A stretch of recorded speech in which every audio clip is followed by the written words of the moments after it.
War Eagle War Report family, I am your host, C Dub. It was a memorable night on the plains last night as Auburn defeats Texas A&M 13-10. We talk about that as well as what else did we see in college football on the weekend tailgate. You are now listening to a War Report Weekend Tailgate, brought to you by Athletic Architect. It's your boy, I Jones. Be Will, C-Dog, Mike G. Get ready, sit on back as we bring you the War Report Weekend Tailgate.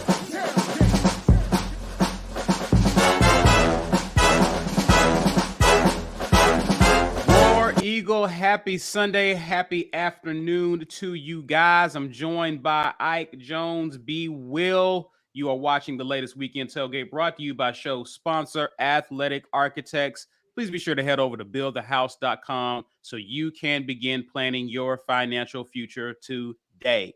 We want to thank Athletic Architects for being our show sponsor, as well as supporting the War Report. Speaking of supporting the War Report, we want to thank you guys for hanging out with us on this lovely Sunday. Or after the fact, if you're watching the replay, that's one way to support us, but there are tons of other ways that you can support this show. You can start by sharing this video on social media. That is Facebook and Twitter. You can even add us if you're on Twitter or Facebook using the hashtag Get Your Weight Up. Also, while you're here, it always helps as you're watching live with us to smash that like button or even on replay. Please be sure to do that. And if you're new to our channel, we would love for you to subscribe to our channel. We believe that we have the best content out here on YouTube and on these here internets. Also, you can support us monetarily by becoming a member and getting access to exclusive content, amazing content. Ike Jones can tell you exactly what that entails. Yeah, it is time for you to make the commitment to the War Report to get your membership on. $5.99 gets you to join me tomorrow and watch a little film. It's always more fun. I think I heard C say this in the post game last night. It's always more fun to watch the film when you win. It is. Like, so if you want to have some fun watching film, you're going to be frustrated too. I ain't going to lie to you. I'm gonna keep it real with you. It's gonna be some frustrating things, but it's always more fun to watch film when you win. So $5.99 gets you to the place to be able to do that. I will try to get that film cut up to this evening and ready for you guys tomorrow. We'll see. I'm tired. But still, if you want to be able to do the post game halftime stuff, you need to be a supporter. So just come on in here and get that stuff going. If you are a member and you want to gift the membership to somebody else, super easy to do that right there in the live chat. You can, if from a desktop computer, gift memberships, and YouTube will decide who they want to give that membership to that interacts with our content the most. So you can just go ahead and do that and get somebody else the gift of the War Report. We're going to give away another mug today. Hashtag Get Your Weight Up, sponsored by GWT2 Energy Consulting Services. You need to hashtag Get Your Weight Up in the live chat in order to be eligible to be a part of this drawing. You have to be present to win. So if you're not here when we call your name, we're going to keep it pushing and get it on to somebody else. But we appreciate GWT2 Energy Consulting Services, as always, for sponsoring today's giveaway. Wanted to start off a little differently. Let's grab some super chats and some comments, and then we'll get into the discussion of last night's game. Dr. Doom, appreciate the $10 super chat. He says, haven't had that much fun at a game in a while, but so dang happy for Caddy and this team. We're still not a good team, but these kids fought their tails off for the family. Dr. Doom, that was well said and received by me. War Eagle to you. And I'm glad you enjoyed yourself last night. Johnny B says, War Eagle, War Eagle back at you. Phil Petway says, Jimothy T. Fisher. That guy. And the T stands for trash. Yes, indeed. Ed Darby says, big shout out to my fellow vets in the chat. Didn't say this Friday or even yesterday. So happy Veterans Day. We appreciate you, you vets who are hanging out with us, who are part of the Auburn family or even not part of the Auburn family. We appreciate you guys for what you have done, your commitment to this country, for our freedoms. We gladly appreciate you guys. Indeed. Leanne Owen says it was the most electric night in Jordan Hare since the 2019 Iron Bowl. I'm gonna get Ike's thoughts on that because he was definitely there covering the game. James Barnett says, "Be Will, are you ready? I've been waiting to see what you're going to say about Jimothy. Had to hold you back. Oh, no, we're not doing this, B. We're not doing this, B. You do it every time, and then you freestyle, and it's like Jay-Z-esque in the booth. Okay, hold it. Held. Thank you, sir. Thank God bless you. God bless your life, Ike. You were there. Yeah, I definitely was. What say you about the atmosphere? That was one of the things that people talked about, and even some of the photos, some of the videos I saw pregame, it was like, man. Yeah. And one of the more consistent things is like you would think that Auburn was in contention for the SEC West title or SEC championship altogether, or a playoff spot, the way that stadium was rocking. What did you see, sir? Yeah, no, the atmosphere was nuts. We normally get up there to the press booth about 2 or 3 hours before kickoff. And 2 hours before the kickoff, not the entire student section, but like the vast majority of the student section spilling over into the area past where the band is was packed, like completely full of seats. I was just like, yo, it's going to be real different in here tonight. Like I knew right then it was going to be real different. And like from the minute people started filling into the stadium, when they did, Tiger Walk coming into the stadium, right? And they're doing their walkthroughs on the field, people going crazy when Caddy walked out there. I was like, yeah, this is exactly how I thought this was going to be. And it delivered every bit of it, like to the point of like, I don't know who does the DJing for, so they do this whole transition to the fourth quarter thing where they have the light show, blah, blah, blah. And it's all choreographed with the lights and the music is together. I don't know who put that together, but they made it too long to the point to where when they were coming back in to start the fourth quarter, they're still going crazy on the sidelines because Swag Surf had just really gotten to its climactic point where the beat dropped. So it was too much stuff. They tried to pack too much stuff in that small period of time, but it was like just going crazy the entire time. The crowd, like the refs had to get the players back off of they were like towels in the air, like jumping around on the sidelines type of stuff. And the referees had to push them back off to the sidelines so they could start the fourth quarter because they were coming back from the TV time. It was nuts, bro. Like, yeah, I like got chills. Y'all been in the booth, right? Like you can hear it, but like you can literally feel it through the glass. I was like, yo, this is crazy, dog. And maybe it's a little bit of me feeling something, you know what I'm saying? Maybe it meant a little something more to me. So I felt that energy through it, but like, yeah, it was definitely palpable. With it being that cold, God bless Dylan Cartwell. Hope you don't have pneumonia. Him and that whatever little boy was like challenging one another with they've been going back. Is it the same kid? I don't know if it's the same little dude, but because it's been him challenging some little kid for weeks. And I'm just like, yo, y'all gotta, it's cold, bro. Like it's like legitimately like 30 degrees out here. Put a shirt on. And Dylan, we need quick. you this week. Right. Basketball. we need you. We need you gotta relax. This ain't the off season, fam. And you know what I'm saying? You need to make sure you straight. But it was definitely, the energy was crazy in the building for sure. JT Martin, we appreciate your super chat. He says that interview with Cole Kublik though brought tears to my eyes. Yeah. This is Auburn being Auburn. One of the things, it's one thing to rally behind a guy, but it's a whole nother thing to see that guy respond in kind to the fan base. That is almost like he's rallying around Auburn at the same time we're rallying around him, and it's like we're feeding off of each other's energy, and it's just an explosion. It seems like in Jordan Hare last night. It made me feel some type of way too, JT, when I saw the interview and even his post-game speech. With the media. Just his acknowledgement of everyone during his time has just been incredible, and his humility has been exceptional. Being there, James Barnett does ask your thoughts about recruiting as it relates to last night's atmosphere. There were 34 and 5 stars at the game. If you were a recruit at that game and witnessed that, how easy does the message become? Yeah, so I mean, listen, we talked to Keontae Scott last year, and he talked about his Iron Bowl experience. This has got to be similar to that. Like the Iron Bowl last year was nuts. The atmosphere was crazy, and we lost that game and got recruits from it. So like, you got to be there, experience a fan base going absolutely. And Bruce Pearl actually talked about this in his post game presser for the game after.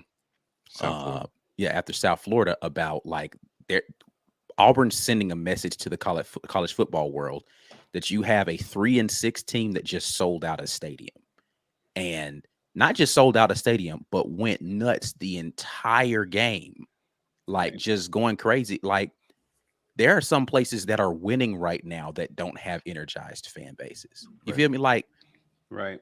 Bama fans are like complaining. And they've only lost 2 games, bro. We've lost 6 games this year, and the fans were going nuts. Bama fans are in the transfer portal right now. So it's definitely a message to recruits, because and let's be clear, though fans had been disappointed with Coach Harsin, they were still showing up at games. Yeah. The stadium was still packed. Now the energy wasn't quite on this, like this was like overload, but people were still showing up for games and still cheering up until we started getting our butt handed to us. And then it was like, okay, all right, well. But like they were there and energized in games early, trying to give the kids the energy, man. It's just, I'm sorry, it's just different here, man. And if you're a recruit and you've been to other games and you see, the only other place where I felt like it was that nuts, I ain't gonna lie, Georgia was crazy when I was there at Sanford Stadium. But it's just way different, man. It's just way different. Even with a team that's not playing well, the fans are just there and giving it their all.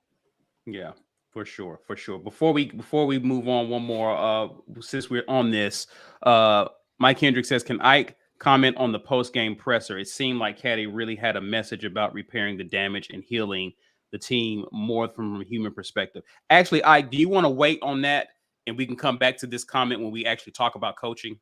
Sure. Yeah. Let's do that. Let's go ahead and discuss. Well, actually, we are here because I think we're going to start off with coaching. Yeah. Okay. Let's look at some of the statistics here from the coaching standpoint. Auburn had a total of 8 penalties for 45 yards. Some of those penalties were intentional because we wanted to back ourselves up to punt the ball. So, more like 5 or 6 to that extent. But 18 first downs.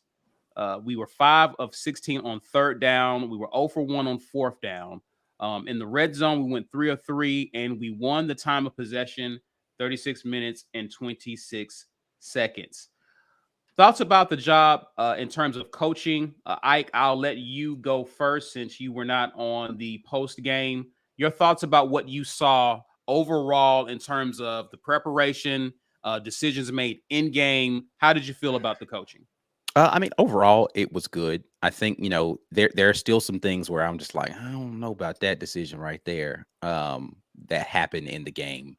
I thought that, he opted for points on one of those where I thought we could have gone for it on 4th down to really give a boost to the offense and give the defense a little bit more rest. We were so deep in our into Texas A&M territory where I was like, well, your defense is playing really well. If you go get these 2 yards, then you set yourself up for an opportunity to go get a touchdown. And then your defense, if you don't get it, your defense still has a whole field behind them to try to defend. And I thought, that was one. I mean, again, if I'm going to nitpick, but I was a little confused on sending Alex McPherson out there for his first kick being a 50+ yarder. I was just like, I know the kid's got a leg, but like the wind is like treacherous out here.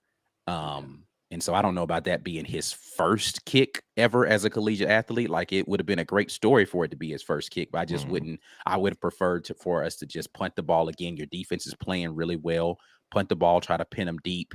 Make them drive the length of the field, given their struggles. Exactly. So that one was like I don't know about that one. And strategically, it seems like they were committed to, we're going to run the ball. Like, we're going to run the football, and we're going to run the football. And then when y'all thought we were done running the football, we're going to run the football. And then we're going to have our quarterback drop back, and then he's going to run the football. We're going to run speed sweeps. Like, they got the ball. So, man, okay, so this is one thing I will say I like about how they structured this. They found ways to put the ball in Tank Bigsby and Jarquez Hunter's hands. Yeah. If it wasn't just turn around and hand it to them, turn around and pitch it to them, they were bringing them in on sweeps. They threw a screen out there. They were just like reverses. Like, it doesn't matter. Like, we gonna put the ball in our two best players' hands as many times as we can physically do, in as many ways as we can do it. They are going to touch this football tonight, and then we're going to utilize the legs of our athletic quarterback to be a change of pace for, oh, you thought Tank was going to get it. Nope. This is going to be Robbie, right? So I like that strategically for this team, the way that we pass block. Honestly, like, we don't pass block particularly well. So we're just going to find ways to get and this is something we've been talking about forever. Like, find ways to get the guys the ball, right? And they did that. 121 yards apiece on the ground. Yeah. Tank and Jarquez Hunter. Yeah. That's a commitment to running the football. So, and then you control the clock. You give your defense a little reprieve. You let your offensive line just get out there and be nasty. I'm going to fire off, and I'm going to just push people around for 4 quarters. So this is what I talk about when I say, like, you can have the same personnel, but you have different philosophies about how you call play. Philosophically, they were determined, we are going to be physical from the very first kickoff to the end of the game. And that's a Cadillac. That's Carnell Williams saying, guys, we're going to go hit people in the mouth a bunch, and you're going to fly around and you're going to have fun doing it.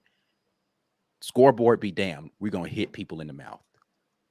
Right. And that energy just permeates throughout the entire team. And you got to love that. Ed Darby comments and says, when did Auburn turn into an academy school on offense?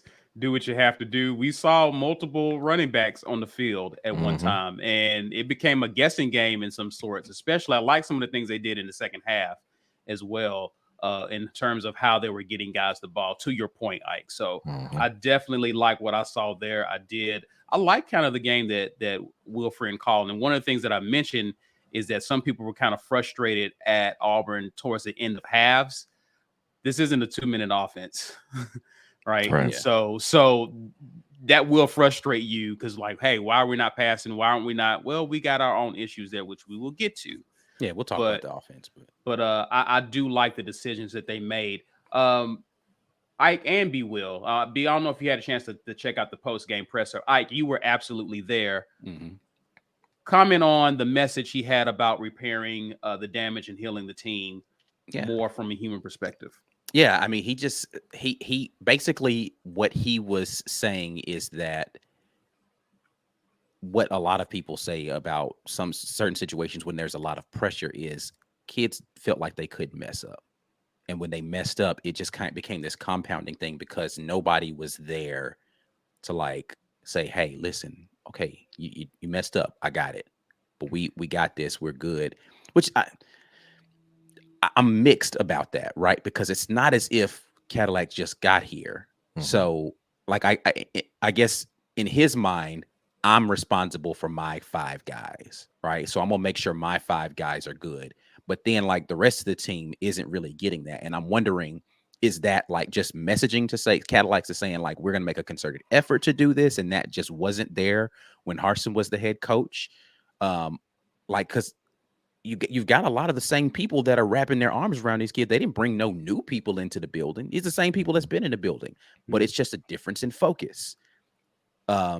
I think Harsin was an execution-focused guy, and Cadillac is a relationship-focused guy. He's like, look, the execution, we going to talk about it. Like, I asked him the question in the post game, what do you say about the play of your running backs?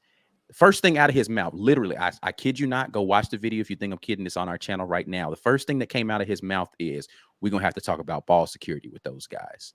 But I can't say enough about how much they mean to me. It is like he was like, look, we got some stuff we need to clean up, but I love these guys. And it was just praise after that. So yeah, I think that he just understands the relationship necessary to keep these young men in a good space mentally so that they can go out there and perform. Whether they do it all right, okay, cool. At the end of the day, I need to make sure that you're still loving life, because that matters to me. Yeah. B. Will, let me ask you this. Based off of what Ike said, do you think that the pressure that the previous coaching staff doesn't help that either, when players felt like they can't make mistakes, given what was at stake for this previous coaching staff? I mean, certainly that could have been part of it. I found that in leadership situations, when there's pressure put on somebody who's leading, that some leaders pass that pressure right on down the ladder. Mm-hmm. Right.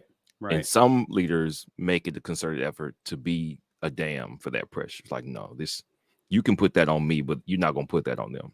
So I'll take care of them. I'm going to protect them from this pressure. I'm going to make sure that they stay loose, that they stay motivated, that they stay enjoying themselves. And I think that's the situation. Caddy's in a situation where he doesn't have to feel this pressure. I was he about didn't to say, build this team. It ain't no pressure on Cadillac. He didn't build this team. He isn't responsible for all these losses. I don't even really put Mississippi State on him 4 days, and then you got to put something together and get on a bus. Right. All he had to do was inject himself into the situation, and that's what he's done. But if you want to think about the situation that Harsin was in, where it's like, all right, well, we got to win right now because I'm saying just watch. It's a pressure. They already tried to get me out of here. That's some pressure. And now we got players going down left and right. Pressure's ratcheted up. So I don't know what it was like. Like, to Ike's point, what was it like before? Was Harsin like, no, don't hug any players today. No players get any love because they dropped the pass. I don't know what it was like in there. I have no idea. So it's hard for me to say that, yes, Brian Harsin. Y'all walking around hugging folks for, man. What's wrong with y'all? Nobody give anybody dap. I saw that pass. I want to get enough pass. I don't know what it was like. People about to high five, like, stop that. I don't want to see anybody smiling now after how we play. So you smiling for? Huh? It's really hard to say that we ain't smiling, Boise. Pass that pressure down on the players. It's hard to say that. I do think that the players feel that pressure on their own, though, because we weren't winning. We weren't good. Players feel pressure to be good because you don't get to the SEC into Auburn if you were a mediocre player, or if you came from a program like we was all right, but I had really bad games, but I made Auburn. No, if you came here, you were good where you were at least very good to great where you were at. Players don't come to college on this level prepared to do a lot of losing. Maybe Vanderbilt. Yeah. All right. So maybe Vanderbilt. Anybody smile at that stadium? That's funny. That's a good one, Lawrence. Yeah. That's good, Lawrence. I like it. So players feel that pressure. Players are also social creatures. They're on social media. So when they play poorly and the public is already talking about how they play poorly, they feel it even more. We know that for a fact. I remember I saw Jeremy Johnson talk about that in the press like a couple years ago, how that time turned into a really dark time for him when he was like the next one up and he ended up not playing well. And then the fan base just kind of like ganged up on him like, oh, he's trash. And that does something to your mentals. So that pressure is there. You don't have to, it didn't have to come from the coaching staff. Now, the coaching staff did it by not putting these players in the best position to win.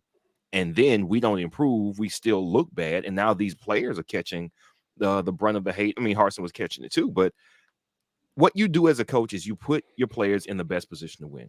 Even if we had lost this game, there was no fan who would have come away being down on our players or coaching staff the way that we honestly had a right to be watching the Arkansas game. There's a drastic difference in effort and intention and looks like purpose on the field now. So that pressure is there for sure. But what you can do as a leader, and I think Caddy is doing is making sure that they're not feeling that pressure as much. They're empowered to be as productive as they can be. They feel free to make a mistake because they know that they're not going to get benched for it, or they're not going to get put to the back of the depth chart for it, or that they might not have a chance to see the field again if they mess up enough in practice, because apparently there's some people who just weren't seeing the field. We're not seeing the field, and our defense was worse for it. And now they're seeing the field and our defense is better. Why? Because everybody feels more like they're playing for the person next to them more than they're playing for their right to continue to play football. And that has made a huge difference in the way these kids play. That is a leadership style. That's Caddy's leadership style, and it is effective for young men especially. It is especially effective for young men, and that's why he's the right person for this moment right now. I'm going to grab some super chats, a few comments, and then we're going to get to the break, gentlemen. We'll talk about the other phases of the game. Cleveland Brown says, with the energy that Cadillac brought to Jordan-Hare Stadium last night, does this bring him closer to the front line for the job? Thoughts, fellas? I mean, closer to the front line, no. I don't know that he was in contention for the job. I think he's getting closer to getting a real shot at an interview. But yeah, front of the line, I don't know how you skip the line in this instance, because that would essentially be skipping the line, like, because he's never been a head coach other than this interim status, never even been a coordinator, so that's skipping the line. That's not closer to the front. So I don't know the answer to that definitively. I would say probably not, but I think he's earning the right to say, man, you should give me an interview if he wants it. Right. And depending on how this season plays out as well, right? Because we're all prisoners of the moment right now. If Caddy had won all the way out, I think you would see a strong push for Caddy to get a serious look. I ain't talking about the what they call the rule in the NFL where you got to hire at least one interview. The Rooney rule. It's not. It wouldn't be that situation. You would be giving this guy a serious look if he had that type of finish to the season. I still think you do give him an interview. I don't know, to Ike's point, I don't know if that pushes you closer to the line, though. Thanks for the comment, though, in the question. Alex Wilson asks, or he says, coaches, I think, who will do all right, Freeze, Cadillac, or Dion. We'll talk about it. It seems like a lot of people got off the Lane train after yesterday's performance against Bama. Again, me and Ike have lamented our frustrations with Lane, just in-game decision-wise. But Freeze, Cadillac, Dion. I haven't been hearing a lot of Dion lately. I don't know about you guys, but I don't know. Yeah, not really. Haven't heard as much. Yeah, I think people just beat that drum to death early, and now they're just kind of locked in on Caddy for right now. For sure. Lawrence Robinson says, did y'all hear Zach Blackerby this morning about Cadillac's Zoom call with players' parents about accountability and class attendance? I think I saw something about this in terms of. I did not hear about it from Blackerby. I talked to some parents about it, though. So you can confirm that is a thing, Ike, to the what you've heard. Yeah. So from what I heard from some parents, this is actually very surprising to me. So from what I understand, that Zoom call was to get parents back in a place where they were understanding what was happening with their kids. And some players just weren't doing what they were supposed to do about going to classes and stuff like that. And he was just like, look, that's over. We're gonna make sure your son is here doing what they're supposed to do. Not just showing up for practice, but like they're gonna show up to class. They're gonna and so when he talks about we're gonna make these players men, and we're going to make sure that they're good people, not just good football players. That's the kind of stuff he's talking about. He's like, we need to know where your son's mentally at right now. We need to know where they are academically, and we need to know where they are physically to perform on the football field. But it ain't gonna just be, hey, come in here and we got practice. We got to watch this film. Like, how are you doing? How are classes going? Did you go to class today? Like, if we got to hold your hand to that degree, you're going to get an education when you leave Auburn University as well. Make no mistake about that. You didn't come here just to play football. It almost sounds as though you're running it exactly like an NFL organization where you come in and it is all about ball to an extent. Right. Which again, you like that professional approach, but these are student athletes at the end of the day who have parents who are concerned. And that's something that Mike G mentioned. There's a bargain that's here, right? Yeah. Your portion of this bargain is to come play football. Our portion is the education, right? Like, I'm gonna get you ready to play ball, no problem. But you got to go to class, bro.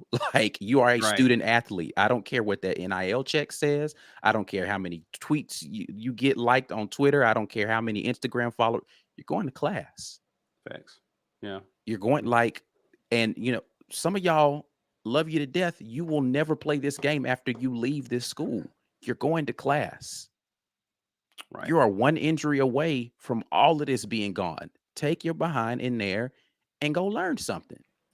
Facts. That degree is going to help you. We're not arguing about this. Get up, go to class, go to your tutoring sessions. We're going to come in here and we're going to play fun football. But go to class, bro. Yeah. Right. Well said. Appreciate that. Guys, you are watching the Weekend Tailgate brought to you by Athletic Architects.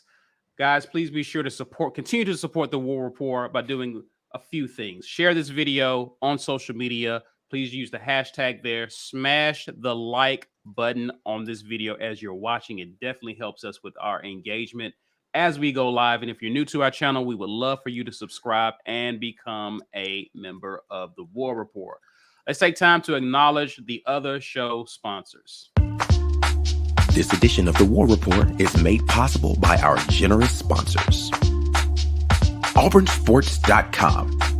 For news and notes on all things Auburn Sports, head over to AuburnSports.com. Athletic Architects. For young athletes looking to secure their financial futures, let Athletic Architects help you start to build your financial house.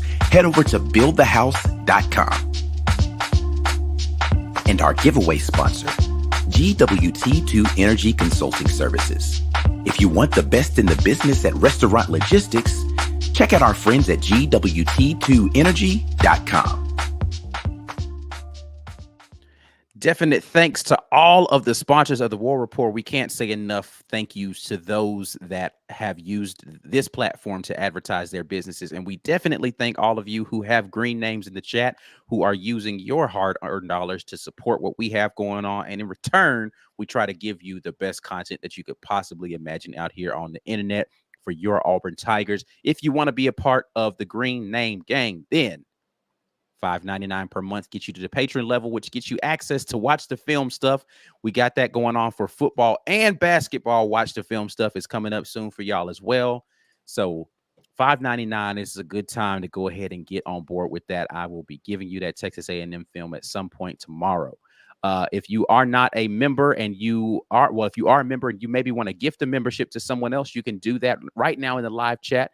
If you're on a desktop computer, you can hit the little gift box and gift memberships to somebody, and they'll get their first month of War Report membership on you. So you can do that at any time if you would like to hear. We give away stuff on every live stream. Hashtag get your weight up in the live chat to get this War Report mug, courtesy of GWT2 Energy Consulting Services. Head to GWT2energy.com to be able to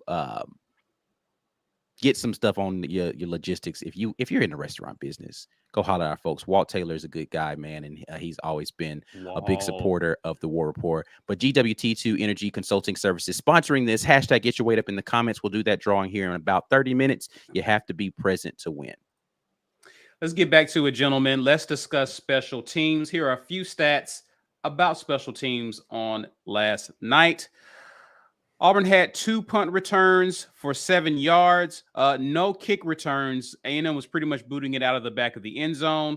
Punted the ball 4 times for 189 yards, average of 47 yards per punt. And Alex McPherson, as Ike mentioned, was brought out there for his first kick, 50-plus yarder that he missed, kicked into the wind, but made the other field goals, which actually resulted in a win. a good debut for the young man. Actually saw us again. Kickoffs were kind of mixed given how the weather was participating. But gentlemen, I want to hear from you. B. Will, I will start with you. Your overall thoughts about special teams on yesterday. Cool. Made some kicks. Good. Fantastic. I know Andrews was on the sideline, apparently in a sling.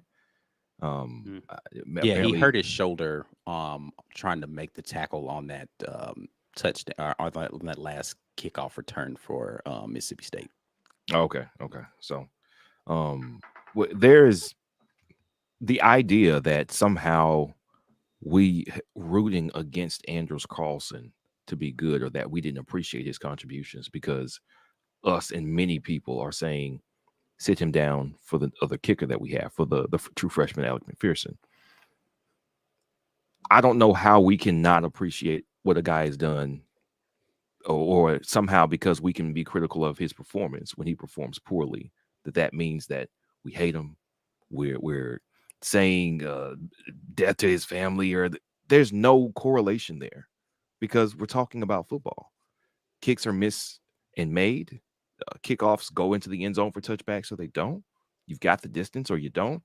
His performance wasn't up to even his standards, and there's nothing wrong with us saying that his performance wasn't up to his standards. It wasn't up to Auburn standards for kickers. I mean, I guess it'll be cool with Bama, but here he's been better than that, and Auburn's kickers are better than that. So if it was an injury, whatever it was that was keeping him from performing at his best, it was reason enough for him to be changed out for a kicker who didn't have the same issues and had a better chance to perform better. We made that change, and McPherson looked better. He actually had the leg on the 54-yarder in the win. Yeah. That's better. Now, do I expect a true freshman kicker for his first kick in front of 90,000 people to nail a 54-yarder in the win? Probably not. But it was still a better effort than some of the longer kicks that they had tried with Anderson. Or really, they kind of stopped with Andrews. They kind of stopped trying long kicks with Andrews. But you like the first try, and after that, I like the results. It seemed on target. Seemed like he had the distance, and that's what we needed from our kicking. And we needed our kicking game to take kickoff returns off the table and to put field goals through if it's at a makeable distance. And he did that. So it was a win for the special teams team. Worsham scared me once or twice, fielding 1-2 of them punts. He just looked like he wasn't. I really needed him to call the fair catch on one of those. Really wanted him to call the fair catch, but I mean, no disasters, and we were able to. I mean, I'm sure it would have been better if we would have been able to start a few yards, closer, further than being so close to our end zone once or twice. But we had no trouble moving the ball, so I don't think that impacted us negatively. I think we played well on special teams, and ultimately it was a benefit because we needed both of those kicks for sure. Your thoughts about special teams? I mean, overall, special teams didn't have any issues with it. No, I don't even know if I have to talk about punting. Our punter is really amazing. Return game, yeah, there was one in particular where I was shocked he didn't fair catch it. I was just like, did you just forget to wave the fair catch on that one, or like what just happened, bro? Right. But he fielded all of them. No muffs, no situations there, no problem. The first kickoff for Alex McPherson went out of bounds. He didn't come back out there and kick off again. I didn't say this during coaching portion. He didn't kick it off into the end zone, and they was like, okay, so Evan, yeah, your turn, bro. He was like, look, you're going to kick off. You're going to do field goals. Let's just do it that way. Evan McPherson was kicking that thing into the end zone. He had one that came up short of the end zone, but we actually McGuire. I mean, yeah, Evan McGuire kicked it into the end zone. And he came up short on one of them, but we actually covered that one pretty well. So they fair caught the other one too, I think. Yeah. And so I'm just like, okay, so we're not going to just continue to do the same bad things over and over again. We're going to learn, oh, wait a minute. Yeah, you got a big leg, maybe kicking off. No, though. We got another kicker, though, so no problem. we'll just let you do what you're good at, which is field goals. I loved it. Yeah. Yeah. I like the specialist approach that we took with that. Yeah. Jazzy Joe says running into the kicker sucks. Yeah. We didn't pay for they didn't end up because of their offensive struggles. We didn't pay for that. We've seen where that has extended a drive and they usually end up scoring after the defense got off the field. So yes, that was not a good look. Also, good to see you back, Jazzy. Says, sorry, I've been absent, fam. Been dealing with some things, but I'm back. I'll be at next week's games. How about my boy Caddy? Yes. Yeah, good to see you back, Jazzy, man. Hopefully everything is good with your family. He and I talked a little bit, man. So yeah. And I've definitely been praying for you too, Jazzy. So good to see you back. Glad all is well with you, sir. Let's talk about defense. Let's talk about the defense. Overall, the defense played a great game, held Texas A&M to a total of 215 yards. That's 121 passing yards, 38 rushing yards.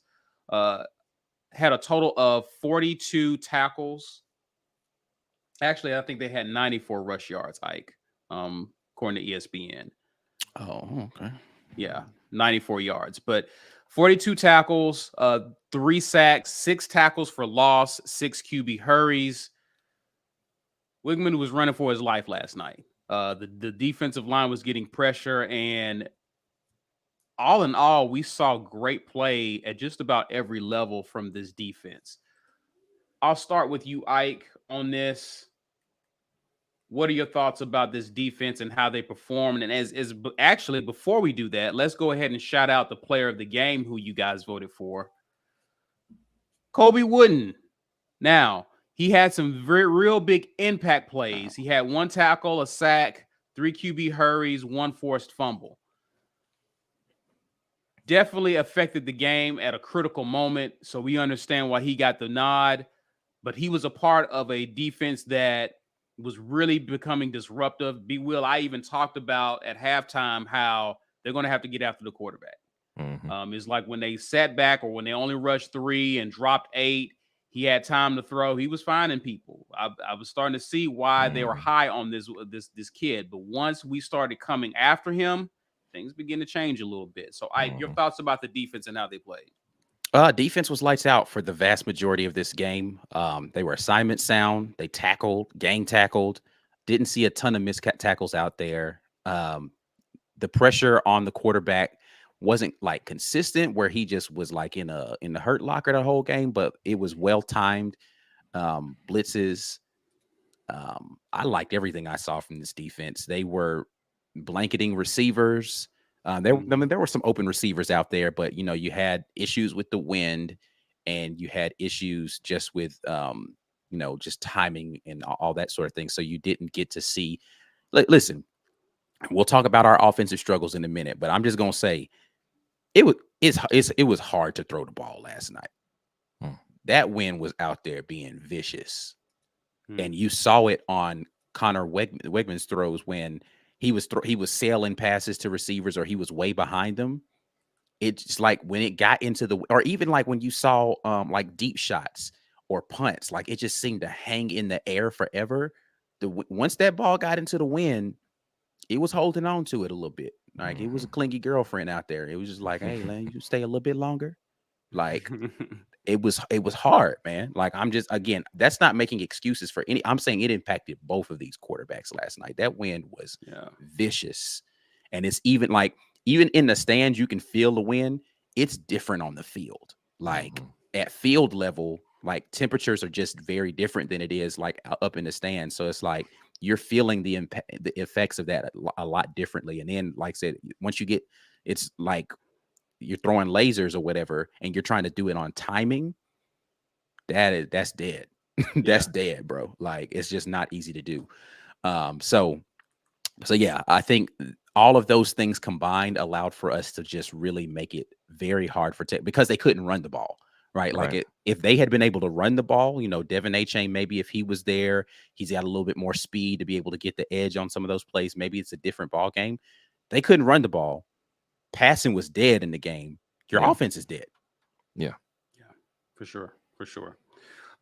Somebody Walt- just said it, but that boy Jalen Simpson, bruh, playing Yep. safety.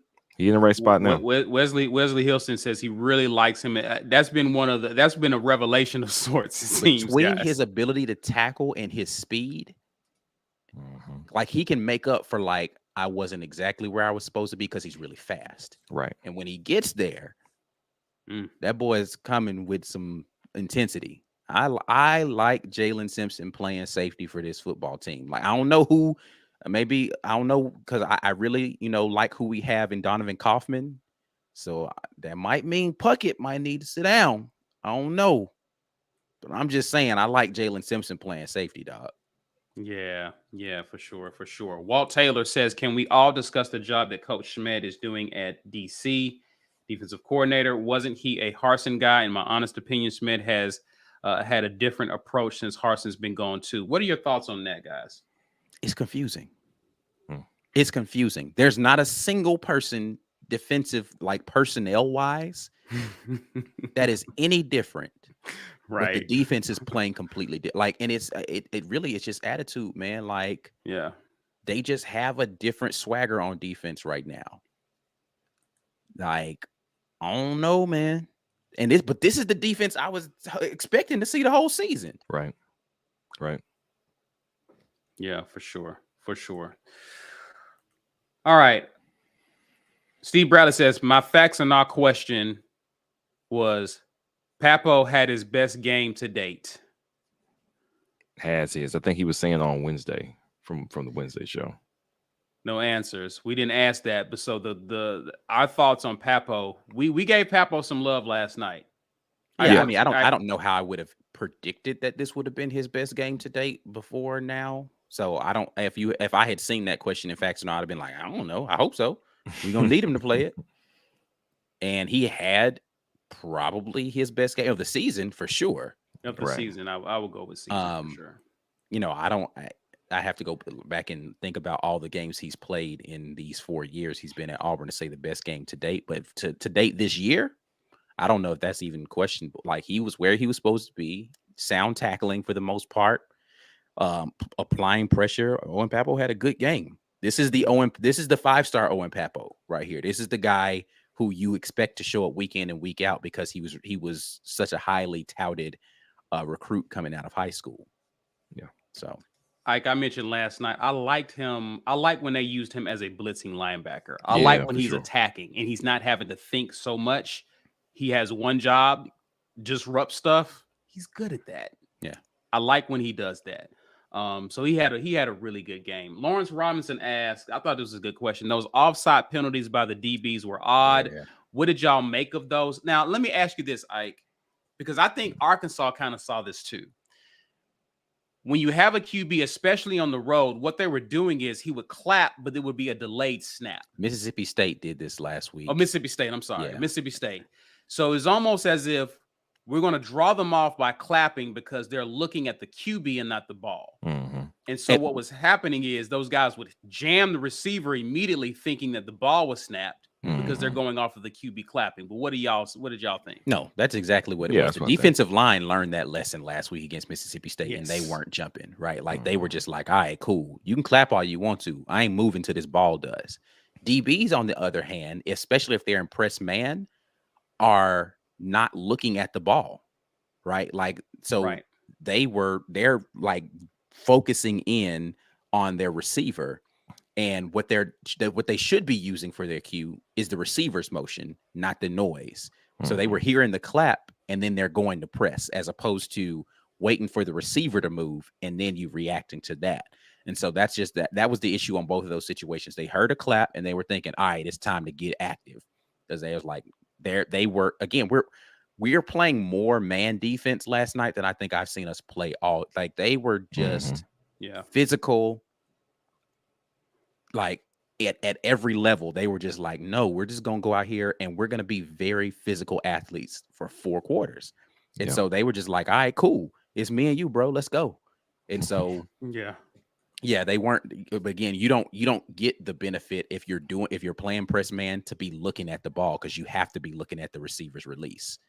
And so that was just one of those things where they've got to wait until the receiver moves to get active. So what do y'all again? We mentioned it before we went live, but you had guys. We talked about Kobe. Marcus Harris balled last night. He balled. He did last night. Jason Jones had a good game. Mhm. They were just very our front line. This is Morris what I Joseph. was expecting. This is what I was looking forward to beginning of the season. Derek Hall. Just disruptive. Could you imagine if you had Aku? Could you imagine if Aku hadn't got hurt? No, if Leota on this line, bro. Oh my goodness. The way they're playing right now, that's a nightmare. Jeffrey Emble was out there doing. I was like, man. My goodness. Oh my goodness. This is what I was this is the defensive line that I spent all offseason saying, oh, they're gonna be a problem. They have been now again. The remedy to bad play is playing Texas A&M. I get it. if you want to get better, play Texas A&M. They will help you. Right. Jimbo has baked it into the DNA of Texas A&M to allow teams to get better the week that they play. It's like, hey, we are the rehabilitation center for your poor play. Come play us. We got you. Thank you, Jimbo. Before we get to the offense, Phil Petway with a comment. I mean, again, he sees what I sees. All them papers. Still couldn't find a good play. I love it. I'm loving it, man. I'm loving it. I'm enjoying all of that. Let's talk offense, gentlemen. Let's look at some of the stats. And this was, mixed, but passing 6 of 13 for 60 yards total, 1 touchdown. Rushing, we gashed them. 270 yards. Surprisingly, no scores on the ground, but 55 attempts. We had 200-yard rushers in not Caddy, but Bigsby as well as Jarquez Hunter, both 121 yards apiece. 3 turnovers on offense, though. Total of 330 yards in this game. Thoughts about the offense overall and its performance? Start with you, B. We saw about half of the kitchen sink, which we thought we would need to see. Like, it can't just be handoff coming out the eye. It can't just be the toss. The toss was effective to a certain extent. We can outflank them. You got everybody bunched in, and then you outflank them very quickly. Get to the edge. For a team who is bad against the run, a lot of that has to do with discipline, and what you do to a team that is bad against the run because of poor discipline is you make things move. You make them guess. You make them think because they're indecisive and they don't know where the ball is going to be. So they guess. They get out of position. They guess wrong. Big gains. They get tired. They get defeated. They stay on the field too long. And then you can kind of get what you want. Yeah. We did what we wanted in the run game. To be a supremely effective offense, we needed to capitalize on the room that running attack gave us in the passing game. And we weren't able to do that. Robbie had a good touchdown pass. I thought it was a little underthrown, but the touchdown pass to VAR in the end zone was like, good. Yeah, that's what we needed to see. Run game, touchdown. Exactly what we needed to see. Let's go. I thought we were going to see that for 4 quarters. But there is, I don't know if it was, I talked about the wind. I didn't leave my house on Saturday, not even to pick anything up off my porch. So I didn't know the wind was blowing that bad. I knew that it had to be a little chilly. I knew that, look outside, you see the trees moving. So there was some wind out there. The wind could have played a factor. I don't know how much of this now is them not really attempting to do too much. Like, I wonder if during the week they're like, all right, Robbie, 100 passes. Let's go. That's it. Just throw 100 passes. At this point in the game, you've got so much new stuff to install to try to make this offense move. You know what you have. We are what we are. And again, we said this last night after the game. I don't think Robbie Ashford is just it's all over for him. No, man, people get better and improve. Robbie had to play. The things that Robbie could do that he didn't do, toss that ball out of bounds when you're running behind the line of scrimmage, man. That's mental. That plays like that were disappointing. His downfield passing needs work and it needs help. And if we are ever going to have a chance at upsetting Bama, which with what they can do with the run game, we can be competitive. What that defense can do, we can compete in that game. But you don't beat Alabama being one-dimensional, not with their front seven. So what we saw is keep it simple. One read, if it's there, throw it. If it's not, go. I absolutely believe that, yes, at this point in the season, with the hits that he's taken or the pressure that he's felt, it's not easy to just sit back there and read. Oh, my one guy's going to be open in a minute. No, I got to go. I'm quick as hell, so I'm going to go. I'm going to pick up yardage. I think he played as well as he can play for right now, and it got us the win. So I'm not going to be too rough on it. Yes, the missed touchdown pass to Jarquez on the wheel route, it hurt. It physically hurt. Like I felt like a little, oh God, my chest. That was it. That was 2 touchdowns. It was it. That's all we needed was 13. Put it to you this way. I was really glad I was at the house by myself when that happened. My wife would be looking at me a little differently. Yeah. So all we needed was 14. And I really thought that was going to be 17 points right there. I thought that was it. Like, that's the game. So I kept waiting for that second touchdown to seal the game. And I thought that was it. And of course, because the very large bet that I placed on the game, I really wanted that to be it right there and not have to worry about too much more happening. But the offense did what it needed to do to win the game. Yeah. What's more concerning to me is that everything else about the offense wasn't lights out. Jarquez putting the ball on the ground and Tank putting the ball on the ground. I don't know which it was like back-to-back drives. Yeah, it was on the same drive. Plays. No, yeah, it was on the same drive. That was alarming. And I think part of that is these guys haven't had success. And I tweeted this out. They haven't won really this year. When we beat Missouri beat Missouri. We haven't just put the stranglehold on anybody and put them in the dirt in a game. Mentally, we've been talking about Caddy talking about these guys being afraid to mess up. They look tight. We get tight when the game is on the line because they feel that pressure. To your point, so you asking about pressure. They felt that pressure. They did not look like they knew how to say, it's time for us to bury these boys. Now we're about to put the stranglehold on them. They won't win this game. The defense knew how to do that. Kobe Wooden got that strip sack at the best possible time. Bro called it, man. Derek Hall said they were in the TV timeout and Kobe Wooden was in the huddle and he was like, when I go out there, I'm going to stab, club, get to the QB, I'm getting the ball out. And he was like, all right, let me see it. They came out first play from the timeout. And that's exactly, I said, see, this is why this is a dude right here. He was just like, dude, man. You know what? Because that's basically one of them things where it's like, okay, we need a play. Yes. I'm going to go get it. That's make a play. He was talking, Kobe, I saw some of the transcript of Kobe talking about how over the course of the game, he was trying different stuff. He's like, it wasn't working. He was like, I can beat this dude, man. It just happened to late in the game after you tried everything.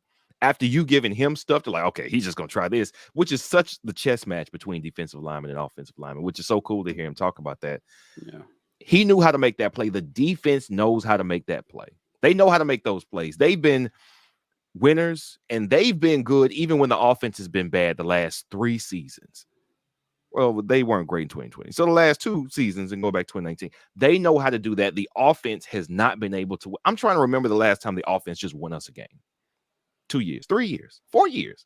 The last time it was a tight game, late in the game, and the offense put the game away. They haven't done it. Yeah. They haven't been able to do it. And this game, they didn't do it again. The defense did what needed to be done to win us the game. The offense has more to get over than it's not just the Jimmy's and Joe's problem. It's a Auburn and offense haven't really known each other that well. They haven't gotten along in years. And it's not just a factor of, oh, well, you bring a new guy in here. And yes, you can get some new players in here. And a coach can change the atmosphere and change the expectations. We've already seen that. Mentally, something has to change for offensive players. I don't know if it's just offensive linemen, if it's just the personnel that you bring in, quarterbacks, running backs, whatever. Something has to change on offense so that these guys don't expect to fail, that they don't expect that this won't work, that instead they come in and they know I am going to win this game. Similar to what Kobe did. I'm going to make this play. I'm going to make this throw. I can't wait for that to be how this offense looks and operates, and hopefully we get that turned around next year. Let me get some comments, and before we get to the drawing here, Misa AT Alien, appreciate you hanging out with us. She says, what do y'all think about holding Garrett or playing or getting some playing time? Robbie, bless his heart, but he had me reaching for my beverage several times during that game. Thoughts about this, gentlemen? So you lose your advantage in the run game. That's exactly what I was going to say. That's it. Like, even if Holden Garrett came in and you call the exact same pass plays, when they call run plays, they don't even have to think about Holden Garrett, because Holden Garrett can't run that fast. Robbie, it looks like he runs like a 4.3. I don't know what Robbie actually runs. Him being there and being the quarterback is what makes the other running backs effective. You can't take him out and still have that same success on the ground. He would be dead meat. Holden Garrett would be dead meat back there. I hope they don't do that to the young man and Robbie. And I'm a little worried about Robbie's health, honestly.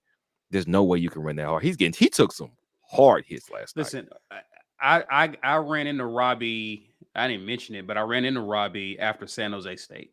Mm-hmm. He was beat then. Yeah. Nah, he messed his shoulder up in the Missouri game, and he hadn't been right since then. Like, yeah. So it's his throwing shoulder, right? Like, it's not like it's his left shoulder that he just the shoulder he uses to throw is messed up right now, and the fact that he's out there throwing at all is like long term. I don't know how like good that is, but but again, that's why we're not throwing. It's not because they don't have confidence in his ability. Listen, man, I sat there and I've watched Robbie rip throws in games. Right, his first throw of the season, where he hit the long bomb. Yeah, so Robbie can throw. Like, this whole narrative that Robbie is unable to throw is just not factual. Did he miss throws? Absolutely. Yeah. Throws that he probably could still make with a hurt shoulder, but it's just different when you're trying to compensate for that during a game, and you got all this other stuff going on. So. And again, I'm not making excuses for Robbie. He has to play better. Like, just point blank period. If you're going to be in there, you've got to play better. Sure. And the one to Jarquez was the one that's that's the one you can't miss. It's wide open. Right. Like, you can't miss that one. I can understand him missing a couple of other ones. That's the one where, and that was a little bit of a miscommunication between him and Jarquez too, because Robbie was going to throw it earlier, and then somebody jumped in the window. He pulled back off of the throw, and then he clutched and threw it again. But Jarquez had slowed up, and so if Robbie takes a little something off of it and doesn't try to throw the perfect pass, and he just kind of lofts it out there, Jarquez probably can get his speed back up and go out there and catch it. Now, he might have had to do a little effort to catch it, and it might not have been a touchdown, but it still would have been a big play, and it would have made a difference in the run game after that. He was so open. If you'd underthrown it, he probably still walks right in. He was wide open on that play. So, I mean, but again, that's not making excuses for Robbie. That's the reality of where he is physically.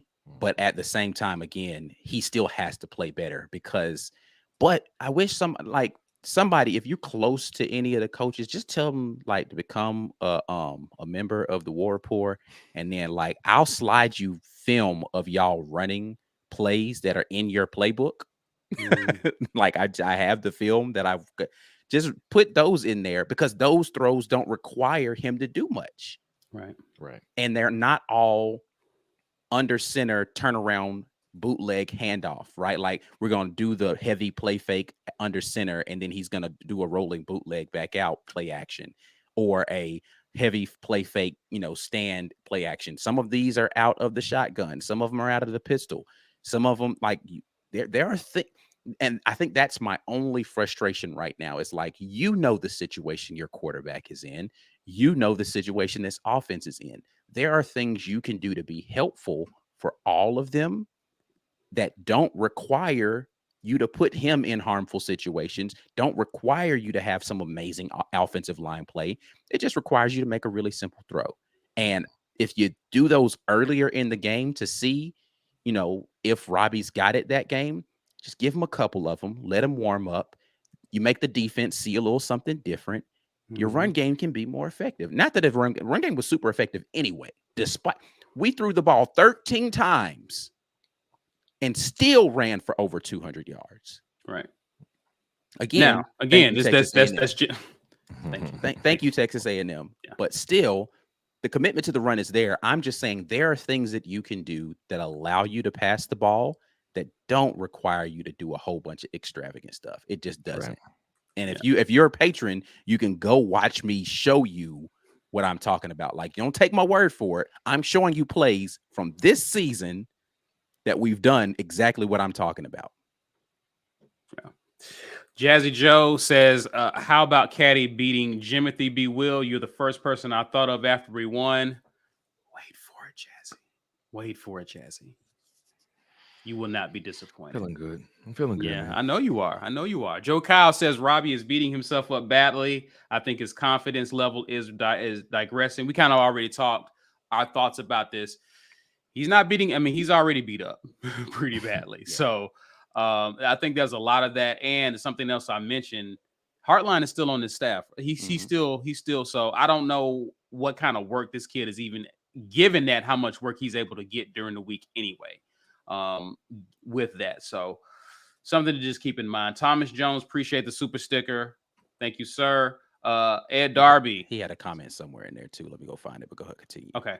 Ed Darby says, like Ike said in his breakdown video, there are simple passes for Robbie. 8 and 9 in the box with DBs playing 8 yards off, automatic throw to the receiver off the line, simple throw.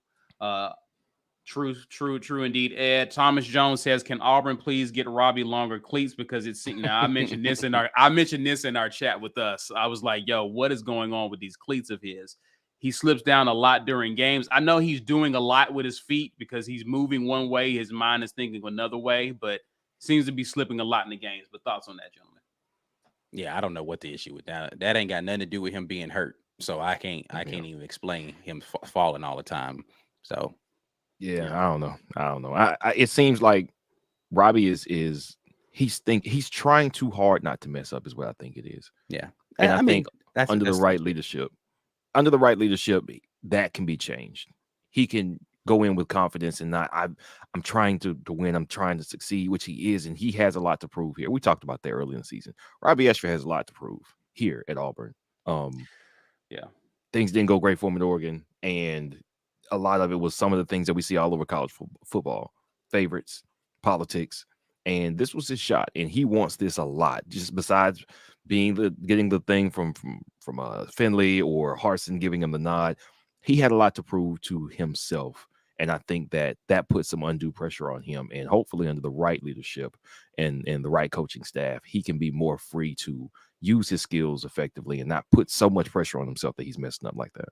And you can also see it on the sideline when he comes to the sideline. He's tougher on himself than any coach would be at this point. Yeah. So that's some of that is self-imposed on him as well. TK says Jeremiah Wright should have started all year. All year. All in favor of the vote, sign aye. Aye. Aye. Opposers reserve the same right, even though there aren't any. Guys, good talk, good conversation on all facets of the game. Let's get into this giveaway. Courtesy of GWT2 Energy Consulting Services, we're giving away a War Rapport mug. It's awesome. And if you want it, drop hashtag get your weight up in the comments. Guys, you've been doing this all during our live, which is why I won't belabor this any longer, because if you haven't done it so at this point, maybe next time, because Ike's about to draw right now. Yep, it's that time. Somebody is going to win a mug courtesy of GWT2 Energy Consulting Services. And that person is Greg Reeves. Greg Reeves, where you at? Greg Reeves. Yeah, it's funny because Greg, we had a Matt Reeves last week, and Greg was like, "Oh man, now it's your turn." That's funny. Now it's your turn. All right. Definitely let us know if you're here. Greg up, and he is here. There you go. He is here. What we need you to do, good sir. That might be the fastest anybody responded to say they was here. Because he know we move. They know we move on. So it was like, let me go ahead and let you see me. And he beat everyone else too. Some people trying to say he's gone. He got it in early. Yeah, quit playing with me. Email us business at the War Report. We need your physical address there so we can send you your mug. Congratulations on your mug. Thanks for rocking with us and supporting. Guys, it's time to talk about what it is that we saw. What did we see? Do you guys have y'all's I'm ready. Ike's ready. Ike, you're gonna go first. All right. You know what I'm saying? Let's get straight to the proceedings. Hey, Ike, you know what? This seems like this is gonna be epic. No, it's not gonna be epic. It ain't. It's not. No, because I can go first. I'm the undercard. Get me out the way. No, Okay. no. I just, you know, when you took that breath, I was like, uh-oh. It's just I just gonna have fun saying it. I just want to have fun saying it. Fine. Hey, Tuscaloosa, how y'all doing? Your team, listen, you still have a good football team. Let's start with that. Still have a very good and talented football team, but y'all looking a little weary out there in social media land. I'm gonna start with the fans. We'll get to the football team in a second. I'm gonna start with the fans and how weary you all seem with. I don't even know what your problem is, honestly. Like, okay, so Bama lost a couple of games. They haven't looked great, but they've been in every single game. But y'all look real weary out there. Y'all are just like combative about stuff. And it's like, well, don't make fun of me. And it's like, just calm, settle down. You're okay. Y'all just really, there are anger management courses that are out there. And there's some maturity issues, I think, in your fan base where y'all just aren't used to being adults.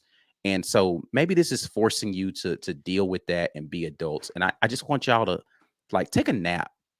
You know, you it feels like you're a little kid that just didn't get a proper nap and you're just lashing out at stuff and you just like calm down. It's okay.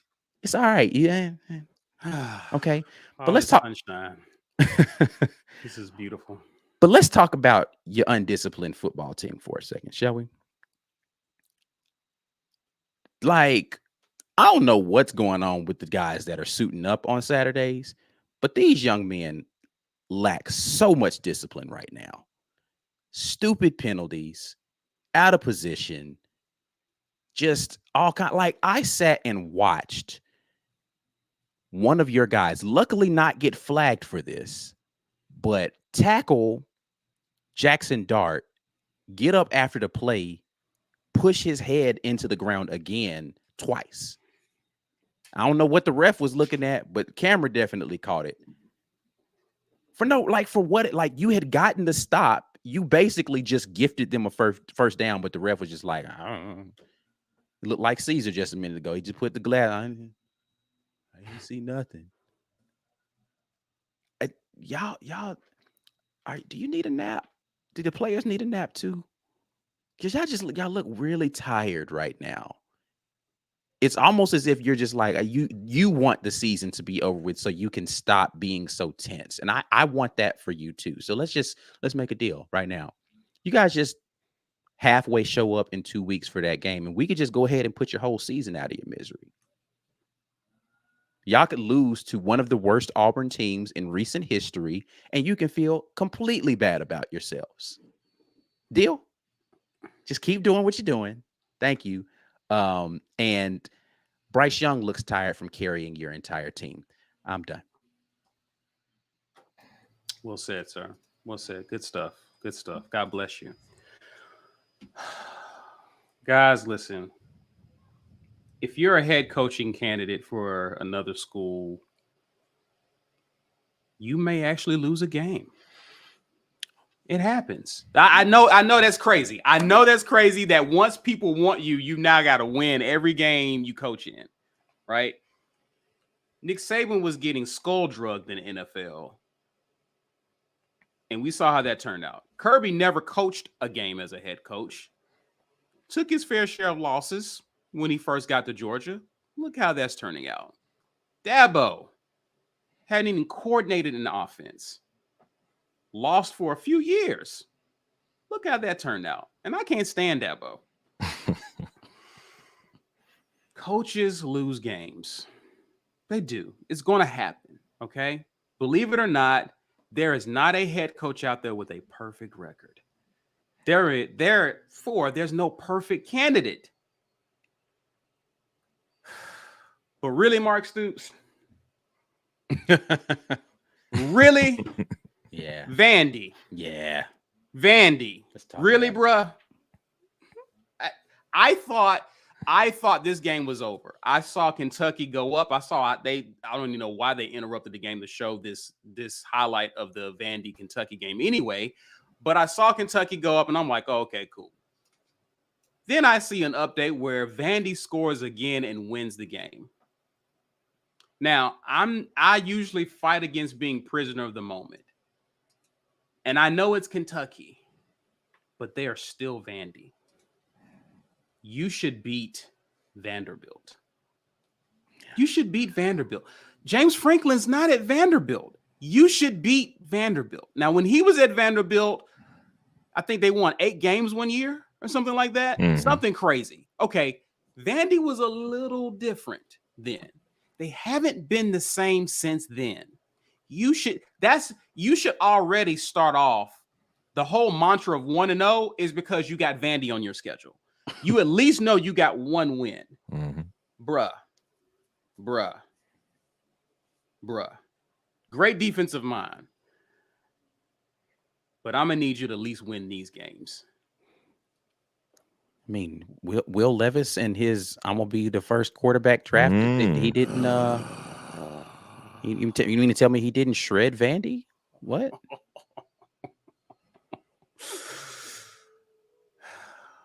He needs to go to Nebraska.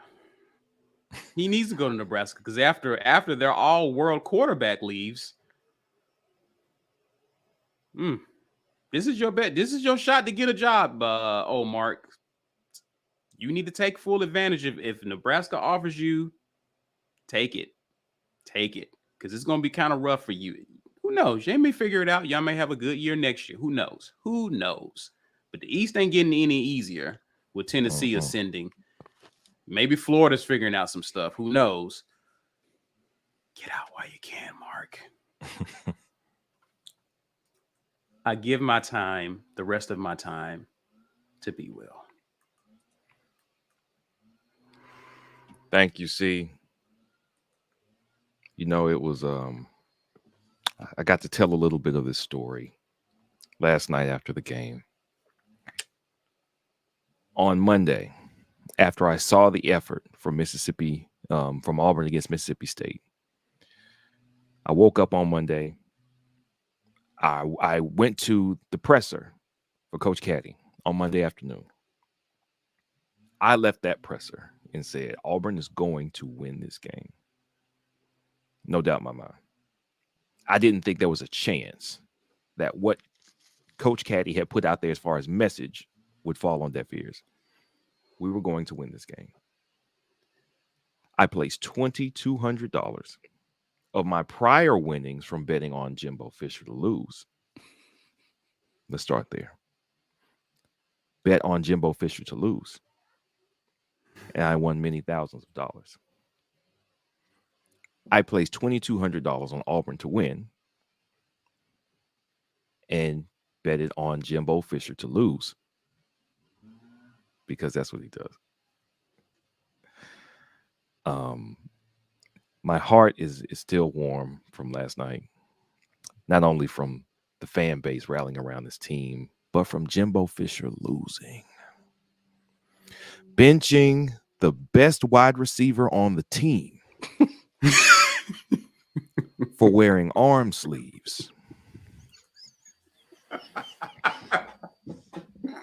Benching the best wide receiver on the team for wearing arm sleeves to make sure that B. Will could get his money.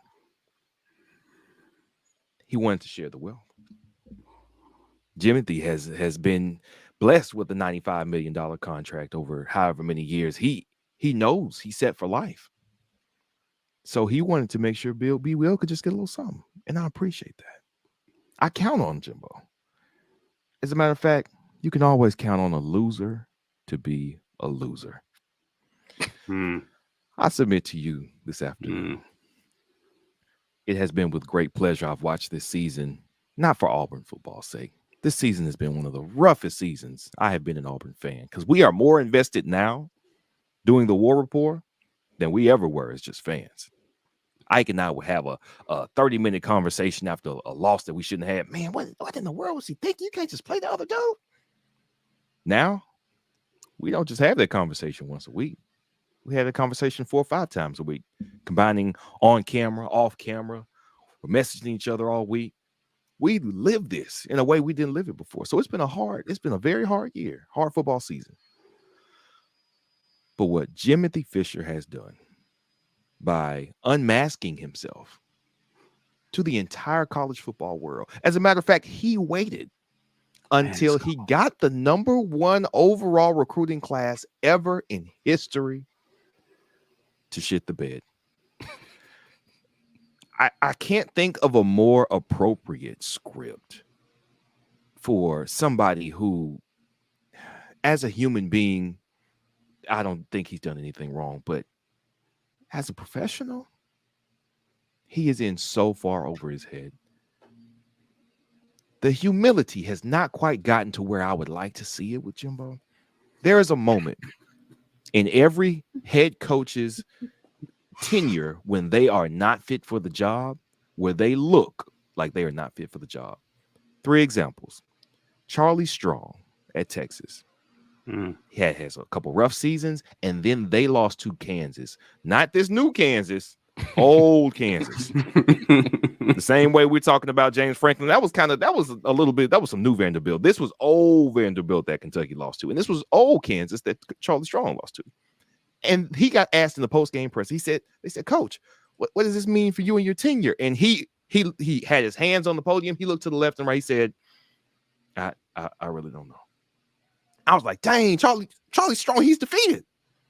In that moment, there was no more rah-rah speech. There was no more, we'll figure this out. You lose to the worst team in your conference. That's it, man. I don't know. He was defeated. Jim McElwain. Same thing. He was in over his head. Won the East a couple of times with the remains of Will Muschamp's defenses. And that third or fourth, I can't remember what season it was. They knew. Like, he knew. They asked him something, and he's like, I don't know. I don't know from a coach and a presser. It was over. Dan Mullen. I knew you was going to say it. I knew that was a third one. He did. Once he said that, I'm not really worried about recruiting. I was, oh, no, that was it. Oh, no. He's done. This boy done. That's it for him. Jimbo hasn't gotten to the point yet where he thinks and believes that he's a problem. He's at phase 2 where the administration is not going to let him go. They pay too much money for him, right? So he's going to hire some different coaches. He's going to get a new OC. He'll take his papers and he'll give those papers to the OC. And that guy's going to call some office. Maybe they'll do some different stuff with it. Who knows? It's hard to fail with the type of talent and resources that they have over there. It's really hard. But he's finding a way to do it. He's finding a way. I would love to see a defeated Jimbo Fisher with new coordinators, all this talent, turn in like a 7-5 season when you had every reason to be good. They were looking for a quarterback this year. No, go in with the quarterback that you want. Go in with not a new DC, go with all the defensive talents you've been stacking. I want him to have a fully stacked deck, and I want him to fail. And at the presser, instead of him having 5,000 syllables saying absolutely nothing, I want him to be quiet as shit and say, I don't know. That's what I want. That's when I would have feel justified. That's when I feel good. We're not quite there yet. This season was an amazing first step. All right. The fact that Auburn could put the nails in the Texas A&M coffin for this season, it is amazing. The fact that it came in a home win for Caddy, more amazing. The fact that it could actually pay for me to get that new office that we got built this year painted, triply amazing. Jimbo, I appreciate you. We ain't done yet, buddy. We got time. Say it together with me, and you guys put it in the chat.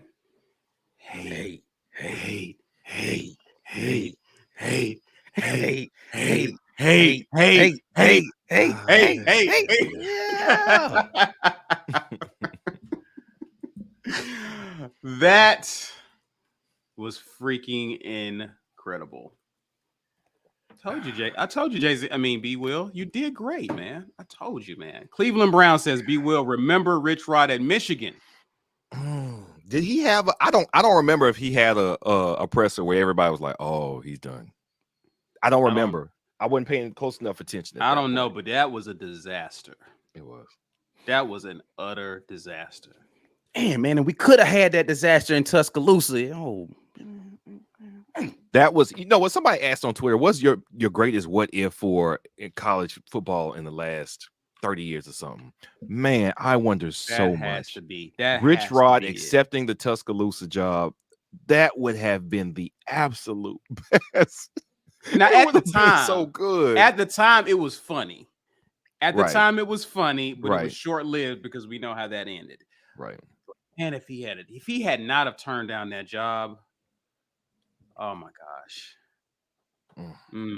Yeah. Who knows? What if? Anyway, good show, gentlemen. Don't know if you guys had anything else, but we can get out of here. Ike, tell the folks what they can be doing right now. You can become a member of the best online community ever, and that is the War Rapport.